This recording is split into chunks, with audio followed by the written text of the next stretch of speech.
Wednesdays at 8, you know where to find this guy, Ryan Thomas, the host of the Thomas Take Sports podcast, as I recap and react to the Buffalo Bills action each and every week. Wednesday nights at 8, live on the Buffalo Fanbase Podcast Network. You can tune in to Thomas Take Sports Podcast. You can also find my podcast on Facebook, YouTube, as well. Follow me on Twitter. Greatly appreciate the support at Ryan Thomas Take. And what a game week 3 brought. I'm going to dive into what I noticed from the Buffalo Bills 37-3 effort against the Washington Commanders, as well preview and try to predict as best as I can, of course, the Buffalo Bills' massive upcoming game, week 4 at home against the 3-0, undefeated for now, Miami Dolphins. Let's get right to it. So, of course, we have to start off with what happened. Well, what happened against the Washington Commanders this week for the Buffalo Bills is Buffalo's Mick D defense. I'm not talking Mickey D's. I'm not talking McDonald's. Of course, Mick D refers to Sean McDermott, the head coach of the Buffalo Bills. And you know what? I'll be quite honest with you guys and gals out there that are tuning in. I noticed quite a lot of differences week 1 and week 2 with this defense, but they didn't necessarily materialize in the form and fashion that I thought they would.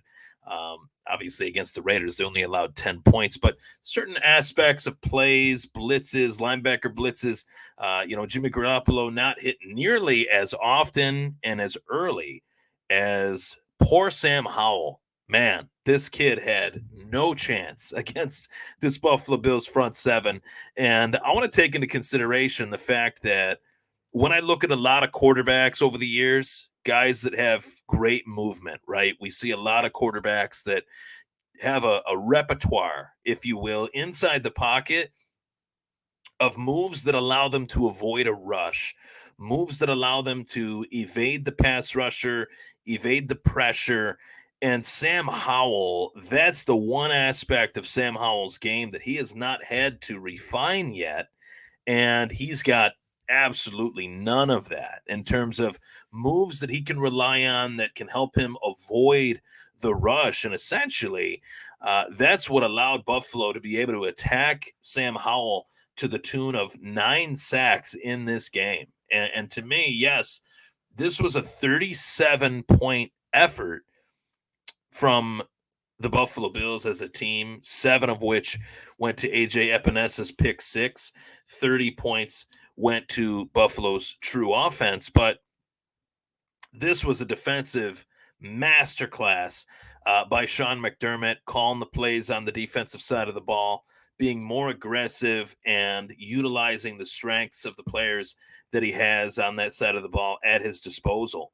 And to say, this was the easiest week to put together my takeover player of the game, players rather, would be an understatement.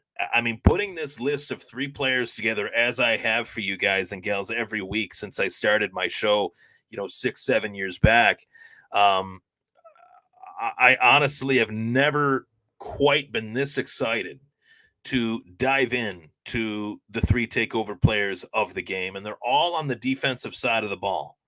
We will talk tonight about one player on the Bills offense that I've been talking about every week since the season started, but we're in this process together as far as, keeping the Bills Mafia in the know of what to look out for in the future with their team and what to look out for and what they should be noticing now in regards to their team. So let's get right to it. The 3 takeover players from yours truly, the Ryan Thomas takeover players of the game. Last week, the Bills defeating the Washington Commanders 37-3. And at one point, dare I say it felt like I was watching a game out in Orchard Park with the maroon seats that were added. Obviously, I'm being a little bit facetious there in saying that. This game turned into a home game very quickly when Washington, appeared as if in the second half they had no chance. The Washington football fans were leaving the stands, we're going home, and it was a blue crowd, right? People wearing blue, people wearing red. We turned it into a very light attendance Buffalo Bills home game, which is a precursor to the heavily attended Week 4 battle to Buffalo coming back home to play in Orchard Park against these Dolphins. But I want to get to the three takeover players of the game. Dying to get to the three takeover players of the game easily. The three easiest adds that I've had to this list thus far this season. Number one, Terrell Bernard. Number two, Greg Rousseau and Leonard Floyd. Now, in any podcast that I appeared on leading up to this season, Leonard Floyd was huge for me as far as a late offseason acquisition. You might not find a better late offseason signing than Leonard Floyd. And truthfully, he has been one of the best players on this defense since week one, filling in for Von Miller, yes, but playing his role, even if Von Miller does come back when he does week 5 next week. We're going to see Leonard Floyd still out on that field playing for the Buffalo Bills at a very high level, which is very exciting in terms of what we've seen from this defense thus far. Leonard Floyd has been great. I mean, he's been a huge catalyst for this front four, and he's provided a level of experience as a pure pass rusher, rather, that he just jumps off the tape. He's been doing it since year one. He's one of 4 players in the league that had 9 sacks 4 years in a row, dating them back the last 4 years. So he's a hell of a pass rusher, right? And to see that expertise come to fruition, spread like wildfire in terms of the motivation that he brings to the defense has been great. And I thought I saw that in spades, obviously last Sunday. So Greg Rousseau goes to kind of that next point, that last point that I just made about Leonard Floyd, kind of spreading the knowledge, spreading the wealth. I think that he is one of those guys, and Greg Rousseau has been one of the main beneficiaries of that. As a player that I've seen him evolve these last 2 years specifically, and when I've been on the podcast circuit, I've talked about Greg Rousseau a lot in terms of my expectations for Rousseau this year is to be the Buffalo Bills sack leader, to lead the Bills in sacks for the 2023 season statistically. And I think that he's got a damn good shot at making that happen. And then number one, easily, the emergence of Terrell Bernard. And I really want to talk about Bernard's breakout performance in depth tonight. So diving into this, it'll probably be the next 5 to 10 minutes of the show. Fair warning. I don't know who would not want to hear more about Terrell Bernard in any way. He's been a very fun player to watch, and it's a unique circumstance because I was traveling down to St. John Fisher to go to the training camp. I thought, who are some of the names that I should keep my eyes out for? Who are some of the numbers I should have my eyes on? You guys know what that means. Who should I have circled? 43, 27, 14, 17, obviously, 4, James Cook, all those guys, right? Leonard Floyd, 56, right? Terrell Bernard was at the top of that list for me because this middle linebacker position for the Buffalo Bills was fulfilled by Tremaine Edmonds for such a, decent period of time these last 4 or 5 years. So knowing that he went to Chicago, knowing that the Bills hadn't drafted a middle linebacker in this year's draft, hadn't signed a veteran middle linebacker in free agency, it's got to be in the plans here. I know Dorian Williams was drafted more as a weak side guy. So when I said that they didn't draft a linebacker, they did. They just drafted more of a weak side linebacker, not a middle. Terrell Bernard, I thought he was the favorite to win the job. And then he had some injury issues that prevented him from being out on the field during training camp. And there was room for other guys to potentially take that spot, and nobody really did. So it was Bernard's to lose, evidently. And and he never lost it because no one ever took it. So to see Bernard line up there week one, yes, I was feeling like, okay, he might be a little bit behind here because he was supposed to be out there week one. Yes, but he hadn't played much in training camp. He hadn't played, if at all, in the preseason. And man, I have been extremely impressed with the different facets to the game skill set that Terrell Bernard brings to the table.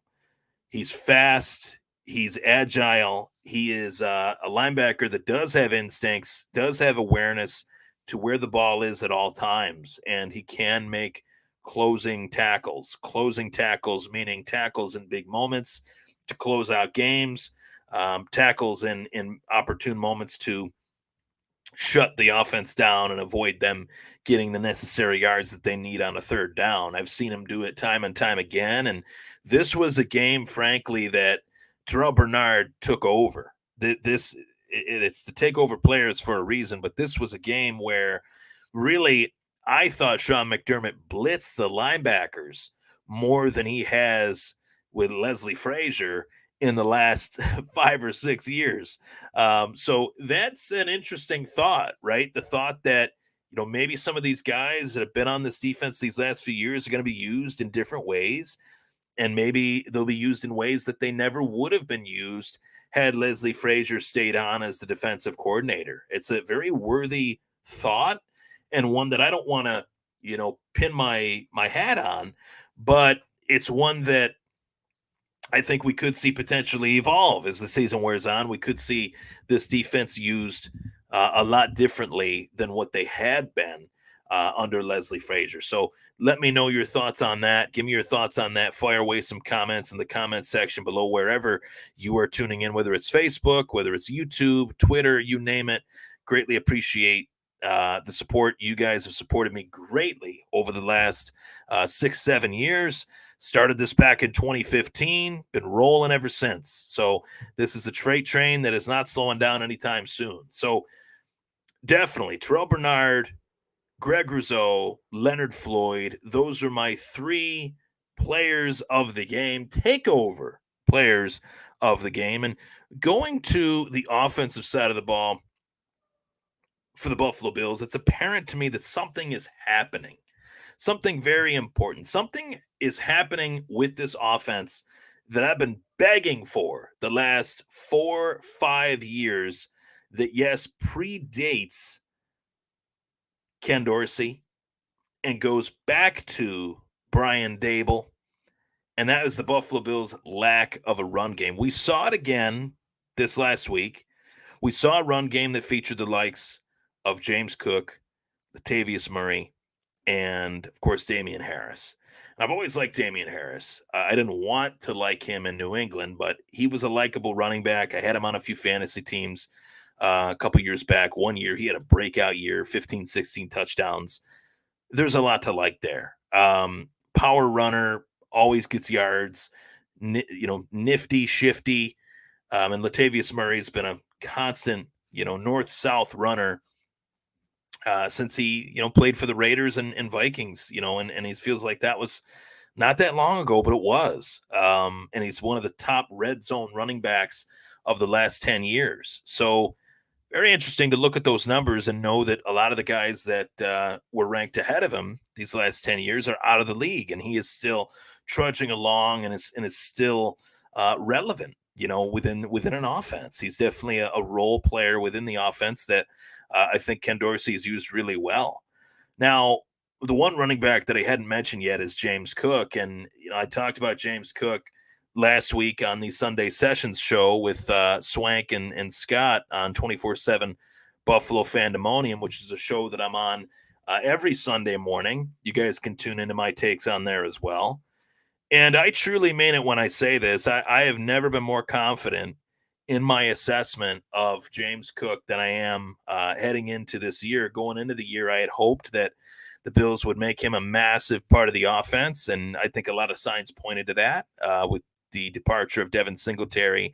And obviously, Zach Moss gets traded to Indianapolis last year, and then Naheem Hines, who they acquired, went down, with an injury prior to the season even starting that was not even football related. So a lot of the signs pointed to James Cook being that RB1. And man, his evolution into a superstar is what is happening right now. That is in present time. That's what we're witnessing. I fully believe that James Cook is one of the best young running backs that the National Football League has right now. And you can put a lot of different names in that list, but James Cook belongs on that short list of premier young running backs that have very bright futures ahead of them. And I feel like the game breaking ability, the ability to stretch a run out to the sideline and break it, cut back inside the center of the field. We've seen him do that. We've seen him with the double moves. We've seen him cut and make cuts that are filthy. And I've also seen him lower the shoulder and run someone over necessarily. So if that's required, he will do it. So I love James Cook. He's somebody that I think when you go back to last season, the season prior, and the season prior to that, I've said this before, but I can make a case the Bills should have been on the Super Bowl the last 2 years, especially potentially in the last three, right? And they weren't obviously, but what's the difference now? A lot of people that are not Bills fans that know I am a podcaster, Bills podcaster, I guess you could say, um, they say to me, "What's different? What's going to make the difference between the Bills making the Super Bowl and winning it?" James Cook is the difference. He literally is the difference. They did not have a running back of his caliber in previous seasons, and it showed, and it shows now that they do. And I think that quote unquote freight train, as I alluded to earlier, has to continue. This process of integrating James Cook into the offense has to only grow as the season wears on, because as we get into these November, December months, we're going to need him. We're going to need him out there to take the pressure off of Josh Allen, to take the pressure off of getting the ball to Diggs as much in this horrible weather that we're about to experience, I believe, as we have these last few years. It goes beyond that, obviously, but a run game is extremely important, especially when you're playing teams like the Chiefs, like the Bengals, that you need to close those teams out and wear those teams down. And I think James Cook really showed in crunch time that he could do that. So I'm really excited to just continue to see that evolution take place. So about 20 minutes into the show here, I greatly appreciate you guys tuning in tonight. A ton to discuss from last week's game, as I just did, and a lot to dive into within that game. I really felt sorry for the Commanders fan base. I feel like that team is just in such a state of flux with this new ownership and things of that nature. I'm hoping that eventually you don't want to see a team struggle for too long, unless it's Miami, unless it's New England, unless it's the Jets or Dallas. I think that's the outlier.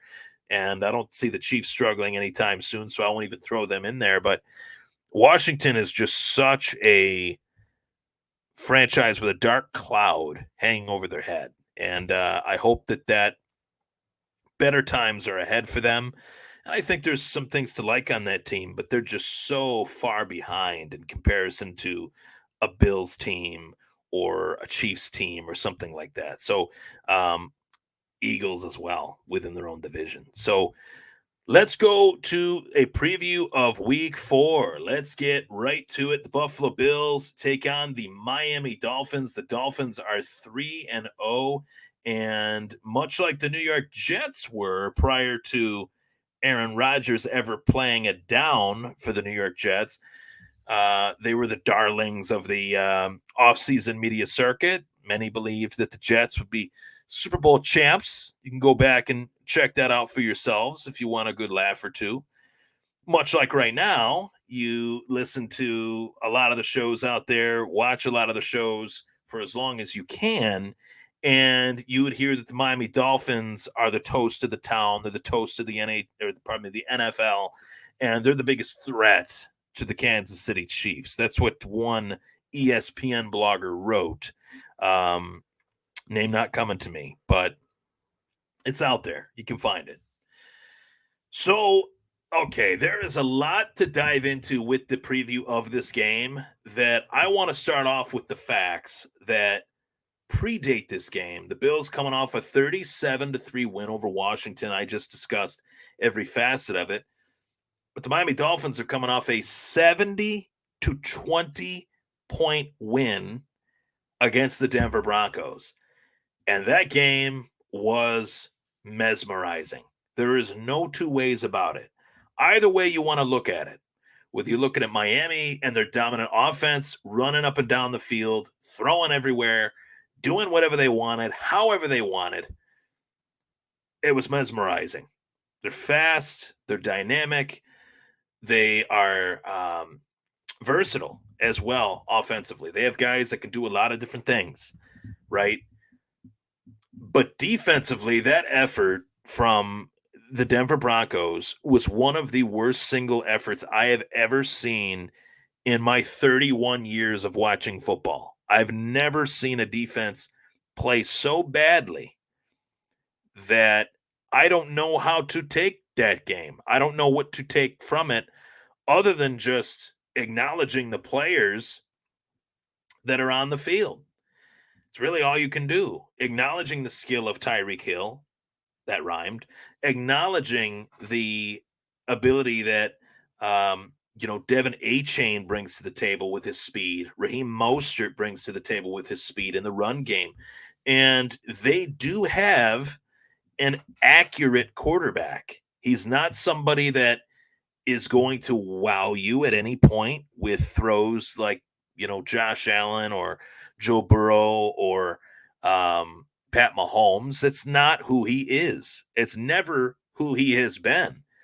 Tua Tagovailoa has always been a quarterback that likes to place the football, find a place for the football. And he's been able to do that with a great supporting cast. It doesn't get much better receiver-wise than a healthy Tyreek Hill and a healthy Jalen Waddle. It just doesn't. And the fact that this team's got another year together, another year in the offense.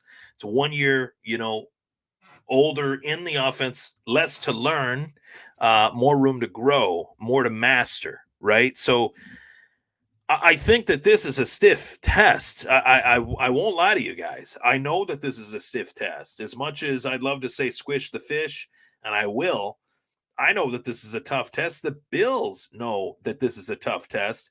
It was a tough test for the Buffalo Bills last season. They played the Dolphins not once, not twice, but 3 times, and they went 2-1, and they almost, dare I say it, went 0-3 at multiple points during those games.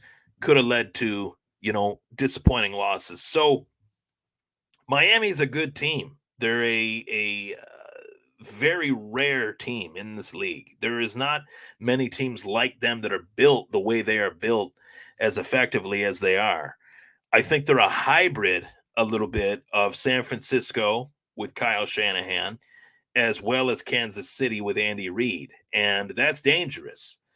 I take the San Francisco example due to the fact that they got the versatility at receiver, versatility and speed at running back, which is what San Fran has had these last few years with guys like Deebo Samuel, Brandon Ayuk, George Kittle, and then in the run game, predating Christian McCaffrey, the run game was okay. Raheem Mostert, Jeff Wilson, now they're both in Miami. Then they go out, San Fran that is, and they go out and they get Christian McCaffrey, which opens up a whole new dynamic to that offense, and that's another story for another day. But the Kansas City aspect is not just the fact that they went out and traded for their number one wide receiver in Tyreek Hill, but the fact that the speed and the ability to find these guys open is unlike really anybody but KC and Buffalo.